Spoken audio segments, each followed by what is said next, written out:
Subscribe Muhammad Amjad Nadwi, Indian Islamic scholar. أعوذ بالله من الشيطان الرجيم بسم الله الرحمن الرحيم أفرأيت الذي تولى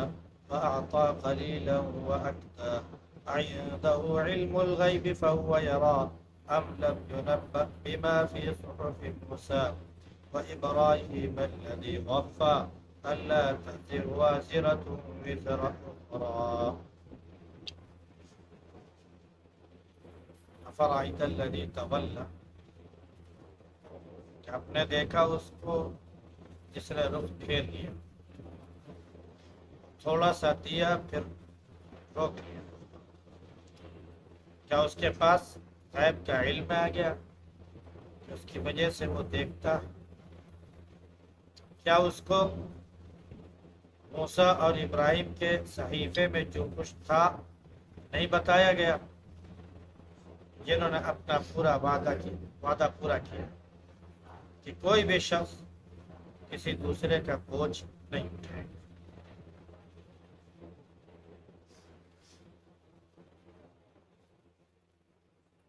گزشتہ آیات میں معبودان باطلہ جو تھی، جن کو لوگ اللہ کے ساتھ شریک ٹھہراتے ہیں اور اللہ کے برابر قرار دیتے ہیں، ان کو طاقت اور قوت عطا کر دیتے ہیں کہ ان کے پاس طاقت ہے، تو اللہ نے اس کی تردید کی کہ جو کچھ آسمان میں ہے جو کچھ زمین میں ہے سب اللہ کا ہے، وہ بدلہ دے گا ہر ایک کو اس کے کیے کا، اچھا کیا تو اس کا اچھا بدلہ، برا کیا تو برا۔ جو نیک عمل کرنے والے ہیں کہ بڑی خوبی یہ ہے کہ وہ کبیرہ گناہوں سے بچتے ہیں اور فواحش سے بھی بچتے ہیں۔ ہاں اگر چھوٹے موٹے گناہ جو صغیرہ گناہ کہلاتے ہیں ان سے سرزد ہو جائے، فوراً وہ توبہ کرتے ہیں، اللہ سے رجوع کرتے ہیں، کیونکہ اللہ بہت مغفرت کرنے والا ہے۔ وہ جانتا ہے انسان جبکہ اس نے پیدا کیا زمین سے، اور جبکہ یہی انسان ماں کے پیٹ میں تھا بچے کی شکل میں، اللہ رب العزت اس وقت سے اس کو جانتا ہے۔ لہذا اللہ کے سامنے اپنی یہ خوبیاں مت بیان کرو، وہ جانتا ہے کہ اس کے اندر کیا خوبی ہے اور کتنا بڑا متقی و پریشان ہے۔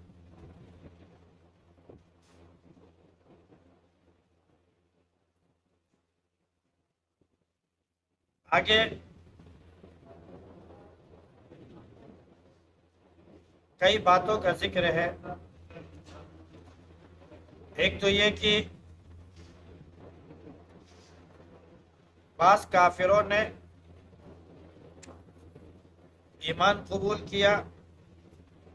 پھر وہ کفر کی طرف چلے گئے لالچ کی وجہ سے۔ ایک یہ کہ موسیٰ علیہ السلام اور ابراہیم علیہ السلام کے بھی صحیفے میں تھا کہ کوئی بھی شخص قیامت کے دن کسی کا کوئی بوجھ نہیں اٹھائے گا۔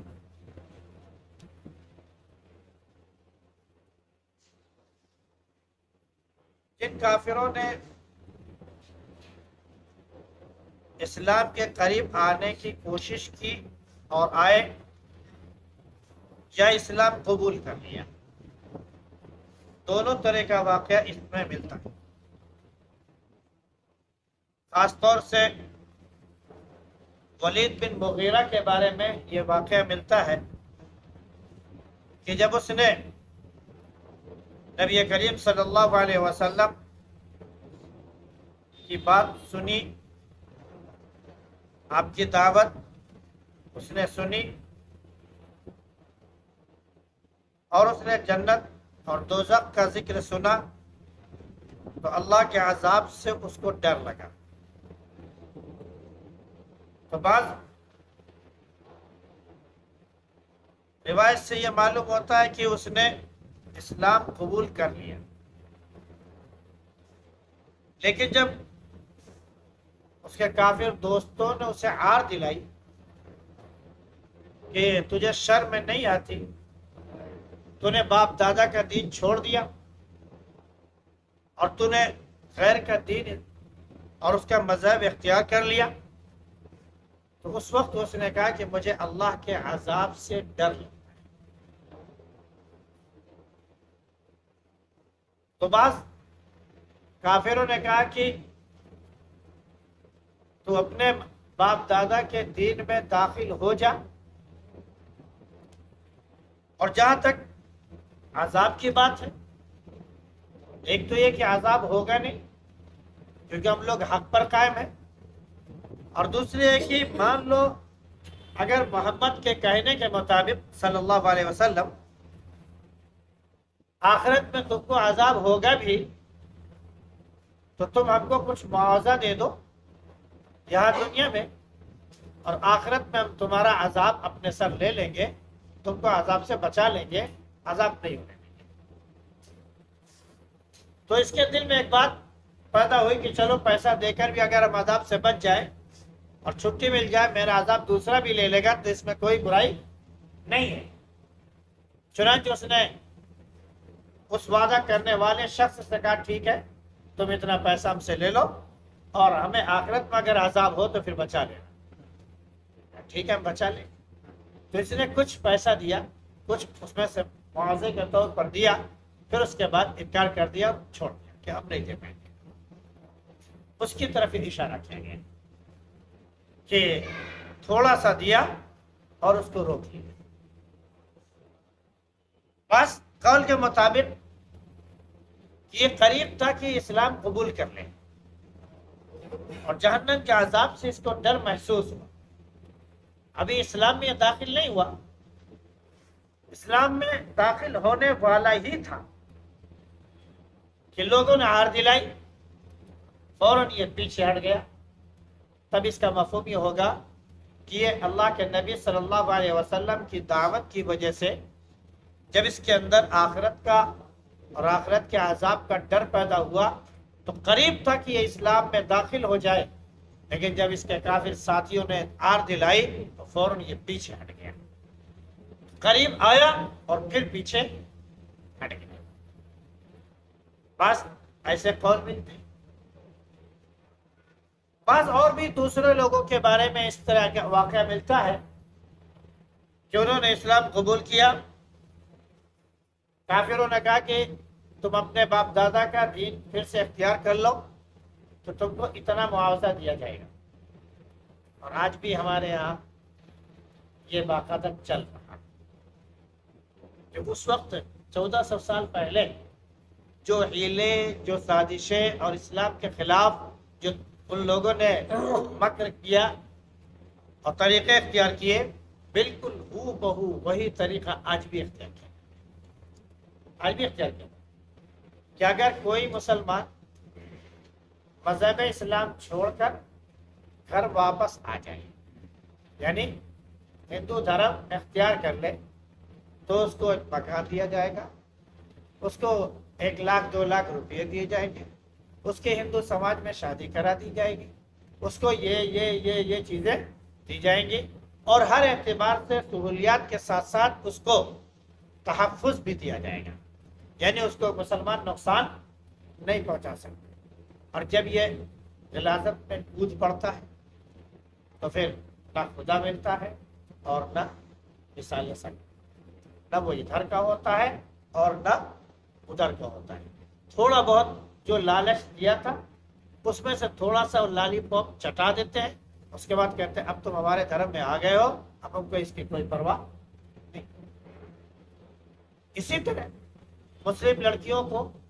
جھانسے میں پھنسا کر ہندو مذہب میں داخل کر کے ان سے شادی رچائی جاتی ہے،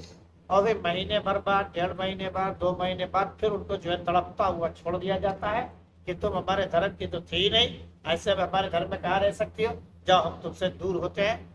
نتیجہ کیا ہوتا ہے کہ وہ چاہے طلاق دے یا نہ دے، کوئی پوچھنے والا نہیں ہوتا۔ اگر یہ مقدمہ بھی جا کر داخل کر دے تو بھی پولیس اس پر کوئی کارروائی نہیں کرتی۔ اس کے برعکس اگر مسلمان کوئی اس طرح کا کر لے کہ کسی کو مسلمان بنا کر اس سے شادی کر لے تو لفظ جہاد کے نام پر اس کو جیل میں ٹھوسا جائے گا، پھر اس کے بعد نہ جانے کیا کیا اس کے ساتھ سختیاں برتی جائیں گی۔ تو اس طرح کی سازشیں 1400 سال پہلے بھی تھی اور سیم وہی چیزیں آج بھی موجود ہیں، کوئی نئی چیز نہیں۔ جو کمتر ہے، جو دنیا کے لالچی ہیں، وہ اپنا اسلام، اپنا مذہب کھو دیتے ہیں اور اس کے بعد ہمیشہ کے عذاب کے لیے وہ تیار ہو جاتے ہیں۔ اب وہ یہ سوچے کہ ان کا عذاب کوئی دوسرا اٹھا لے،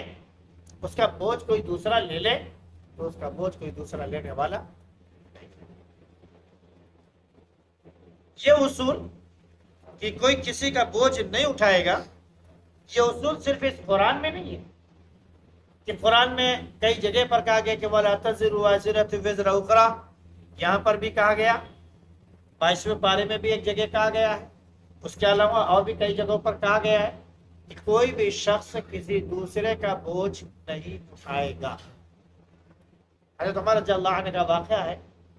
جب انہوں نے جنگل میں ایک جگہ چراغ جلتا ہوا دیکھا تو ادھر روشنی کی طرف گئے تو ایک بڑھیا تھی، اس کے 2-3 بچے تھے جو معصوم چھوٹے چھوٹے بچے تھے جو بھوک کی وجہ سے بلک رہے تھے۔ وہاں گئے تو دیکھا کہ اس نے جو ہے بچوں کو بہلانے اور پھسلانے کے لیے آگ جلائی اور اس کے بعد جو ہانڈی چڑھائی تو اس میں صرف پانی چڑھا دیا تاکہ بچوں کو لگے کہ کھانا پک رہا ہے اور پانی ابلتا رہے گا اور بچے اسی انتظار کرتے کرتے جو ہے وہ سو جائیں گے اور صبح ہو جائے گی، پھر دیکھا جائے۔ اسی درمیان حضرت عمر پہنچ گئے، اس سے پوچھا، حالات دیکھے، بڑھیا کی صلواتیں بھی سنی،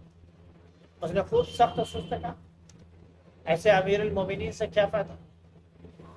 جو اپنے رعایا کا خیال نہ رکھتا ہو، پرجا کی دیکھ ریکھ نہ کرتا ہو کہ کون بھوکا سو رہا ہے، کون پیٹ بھر کر سو رہا ہے، اس کو اس کی پرواہ نہ ہو، تو ایسے امیر المومنین کے ہونے سے کیا فائدہ؟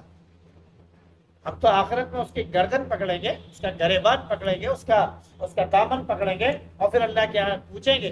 کہ پروردگار تو نے اس کو ہمارا حاکم بنایا تھا، اس نے ہم لوگوں کی باس پرسی کیوں نہیں کی، اس نے ہم لوگوں کا خیال کیوں نہیں کیا، یہ کیوں اپنے حکومت میں اپنے اس میں مست رہا؟ آخرت میں مجھ سے پوچھیں گے، اللہ کے سامنے اس کو جواب دینا پڑے گا۔ عمر رضی اللہ عنہ جو امیر المومنین تھے، اس کی بات سن کر کانپ گئے، انہوں نے کہا اچھا تم ٹھہرو، ہم تمہارے لیے کچھ لے کر آتے۔ گئے، حضرت عباس رضی اللہ عنہ بھی انہوں نے دیکھا تو وہ بھی ساتھ ہو گئے، انہوں نے کہا امیر المومنین یہ سارا بوجھ ہم کو دے دیجیے، ہم لے کے چلے، آپ امیر المومنین ہیں، آپ کو زیور نہیں دیتا کہ یہ سامان آپ اٹھا کر لے کے جائیں، آٹے کے بوری آپ لے کر جائیں، گھی کا ڈبہ آپ لے کر جائیں،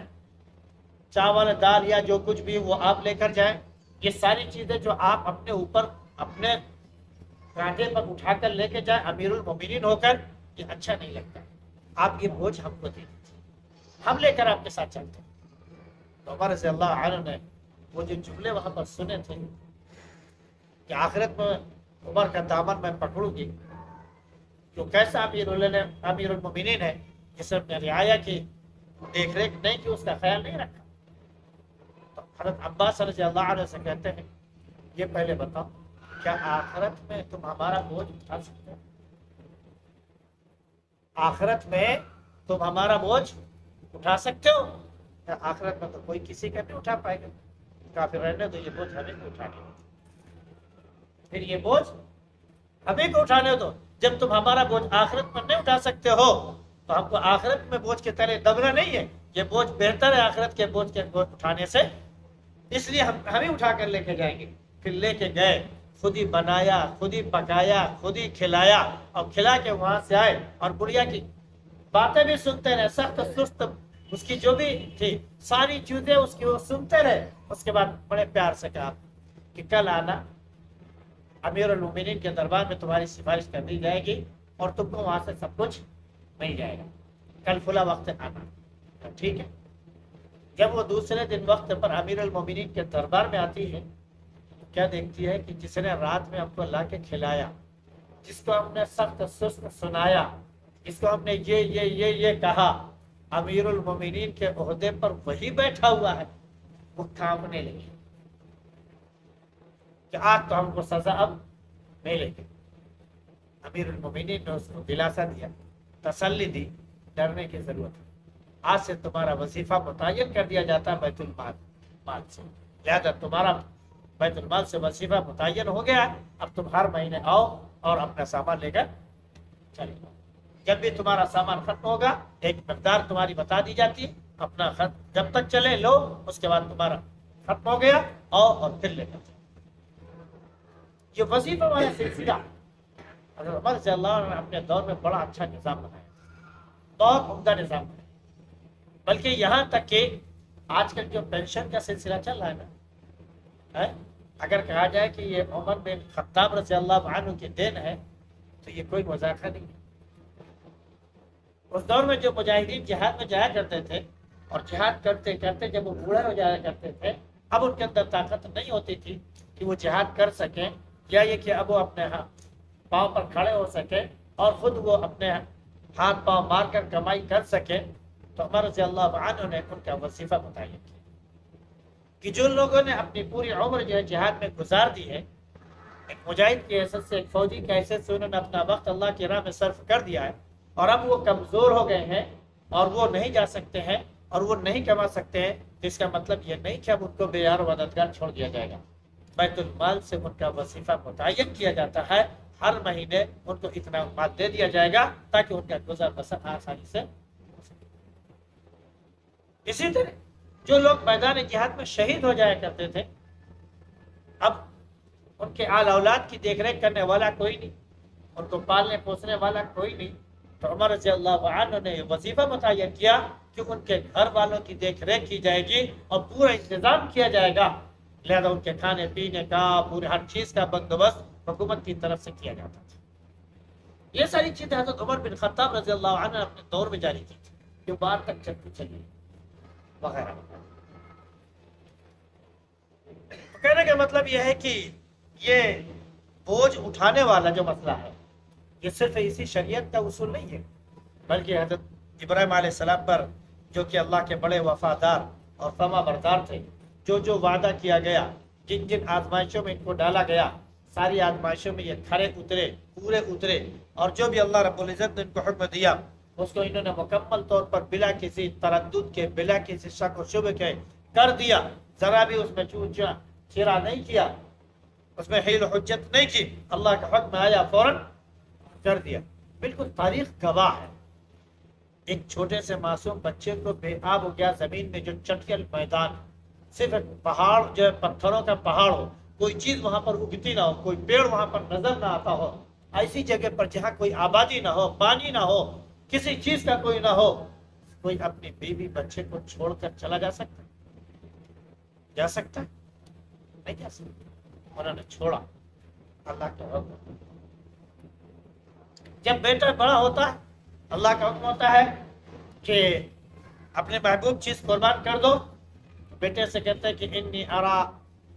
فی المنام انی اذبحک فانظر ماذا ترى، میں نے دیکھا خواب میں کہ میں تجھ کو ذبح کر رہا ہوں، اب تم بتاؤ تمہاری کیا رائے؟ بیٹے نے کہا کہ ففعل ما تؤمر، جو اللہ نے حکم دیا کر گزریے، اب ہم کو صبر کرنے والا پائیں گے۔ بیٹا بھی تیار، باپ بھی تیار، فوراً گلے پر چھری پھیر دی۔ یہ بھی نہیں سوچا کہ میں 100 سال کا ہو چکا ہوں، میرا تنہا اکیلا بیٹا ہے، اب پتہ نہیں اس کے بعد جو ہے اولاد ہو کہ نہ ہو، اور یہ لاٹھی بن گیا، یہ ہمارا لیے سہارا بن چکا ہے، اب ہم کر دیں اس کو، ختم کر دیں، تو پھر ہمارے دیکھ ریکھ کرنے والا کو ایک بار بھی نہیں سوچا کر دیں۔ فرشتہ آتا ہے، جب نمرود نے آگ میں پھینکنے کی کوشش کی کہ اب اللہ نے ہمیں آپ کے پاس بھیجا ہے اور آپ کا تابع دار بنایا، آپ اگر حکم دیں تو صرف ایک پر ہم آگ پر ماریں گے اور آگ کیا ہو جائے گی؟ ٹھنڈی ہو جائے گی۔ کہتے اللہ دیکھ رہا ہے، دیکھ رہا ہے، اللہ طاقت رکھتا ہے بجھانے میں، اللہ تو بہت طاقت رکھتا ہے، اسی نے تو حکم دیا۔ جب اس نے ہمیں حکم دیا کہ میرا بندہ، میرا خلیل اگر کہہ دے کہ جاؤ آگ بجھا دو، اپنے ایک پر سے بجھا دو، جب اس نے میرے پر میں اتنی طاقت دی کہ میں ایک پر ایسے مار دوں تو آگ بجھ سکتی ہے، تو پروردگار تو بہت طاقتور ہے، اس کی طاقت کو تو ٹھکانا نہیں، کافی چھوڑ دو، مجھے تمہاری ضرورت نہیں، اس کی طاقت کافی میں نہیں ہے۔ اللہ رب العزت نے صرف اتنے کہا تھا کونی بردا، اے آگ ٹھنڈی ہو جا، وجہ لے آگ یہ نہیں کہتا کہ اے آگ تو بجھ جا، یہ لطیف بات ہے. اللہ رب العزت نے یہ نہیں کہا تھا آگ سے کہ تو بجھ جا، اطفئی، بجھ جا، بلکہ اللہ رب العزت نے آگ کو حکم دیا کہ کونی بردا، ٹھنڈی. آگ گرم ہوتی ہے تو آگ جو گرم تھی وہ کیا ہو گئی؟ جل رہی ہے. اسی طرح اس کی لو آسمان سے باتیں کر رہی، لیکن آگ میں کیا تھی؟ ٹھنڈک تھی. اور ابراہیم علیہ السلام کے لیے سلام تھی، گلے گلزار ہو گئی تھی، ٹھنڈی ٹھنڈی ہوائیں اس میں وہ محسوس کر رہے تھے. تو ابراہیم علیہ السلام کے بارے میں کہا گیا بے خطر بجھ پڑا آتش نمرود میں عشق، عقل ہے محو تماشا لب باب میں. یہ ہے. تو جو ابراہیم بڑے وفادار تھے، ان کی کتاب میں، ان کے صحیفے میں بھی لکھا ہوا تھا. موسیٰ علیہ السلام کو جن کو عظیم کتاب تورات دی گئی، ان کی کتاب میں بھی لکھا ہوا تھا، تورات کے اندر بھی، کہ لا تزر وازرۃ وزر اخری، کوئی بھی شخص کسی کا بوجھ نہیں اٹھائے گا. وہی اصول اللہ نے شریعت میں دیا. اگر آج کے بھی کافر یہ کہیں کہ ہم تمہارا بوجھ آخرت میں اٹھا لیں گے، یہ مان لینا کہ کوئی بھی کسی کا بوجھ آخرت میں نہیں اٹھائے گا. ہر ایک کو اپنا ہی بوجھ. اللہ رب العزت آخرت کے عذاب سے ہم سب کی حفاظت فرمائے، اور عذاب جہنم کے عذاب سے حفاظت فرمائے، اور ایمان کے ساتھ خاتمہ نصیب فرمائے، اور جنت میں بلا حساب کتاب داخلہ نصیب. سبحان اللہ، سبحانک اللہم و بحمدک، اور اشہد ان لا الہ الا انت